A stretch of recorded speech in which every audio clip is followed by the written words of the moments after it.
Hey everybody, this is Peter Burehouse. I'm still at Academy Health out in Seattle, and guess who I ran into? It's Dave Auerbach.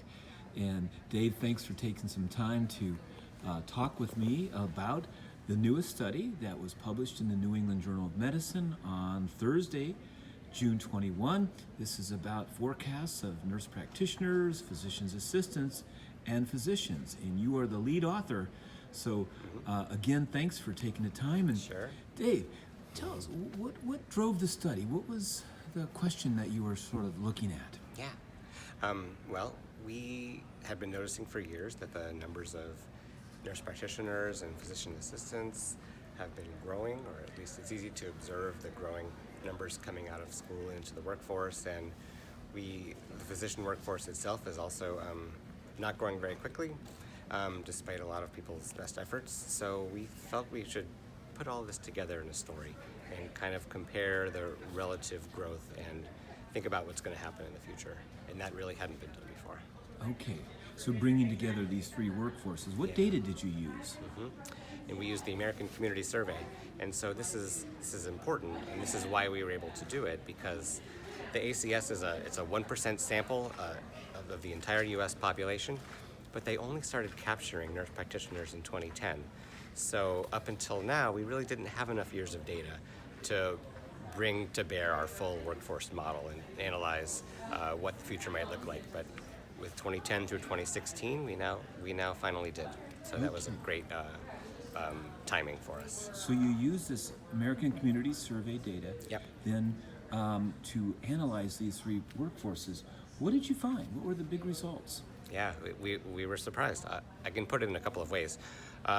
In one way, we thought about the results. We kind of compared the size of these workforces in the sense of, imagine a large provider practice with 100 physicians. And if you looked at such a practice on average in the year 2000, there would be about 15 nurse practitioners and PAs combined for those 100 physicians. Then fast forward to 2016 today, there's 28 NPs and PAs.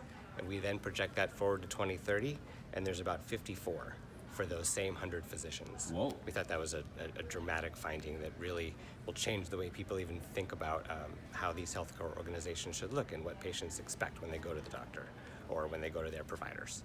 Another way to put it is, if you think about over the next 15 years, out of all the new providers of either of these types coming online and entering the workforce, how many will be physicians? How many will be NPs? How many will be PAs?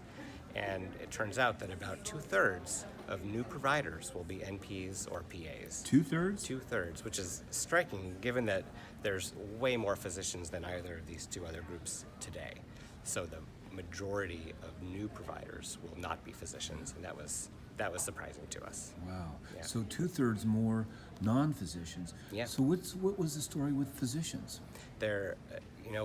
We've been tracking the physician workforce for years, and there has been some increase in numbers of medical schools coming online, but just the fact that you have a long training time and you go through residency to become a physician, and the number of those positions is just there's a number of forces to decide how many there are, and it doesn't move quickly. That's the bottom line, is it doesn't move quickly.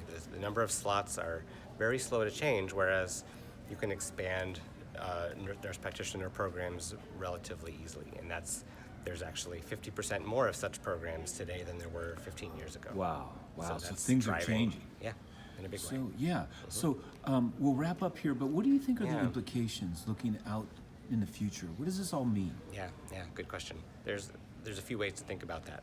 I mean, almost in a mechanical way, just these practices that are trying to figure out what's the best way to use my different kinds of providers given their training and experience, and how do I integrate and how do I bring them together, have these different folks get along. Those challenges are going to continue to come even more, and these practices are going to have to grapple with and figure out how to optimally use all the providers they have. They can't ignore that anymore. It's coming. Other implications are around, what do we even know about how NPs and physicians might practice differently and have different outcomes? Whatever those differences are, they're going to be magnified. You see some studies of lower costs when someone has an NP as their primary care provider. those will be magnified when you have twice as many of those sorts of providers. And you might even see, for example, the pressures on states to think about scope of practice. I mean, those we won't be able to ignore with more and more NPs around. And another implication is access to care, for example. We have good evidence suggesting that NPs practice in more rural areas, they serve more underserved beneficiaries. Whatever those effects are, again, they will be magnified with a higher proportion of NPs in Wow. the workforce. Lot in this paper. Yep. And congratulations, and thanks again for taking the time. Sure. Bye-bye.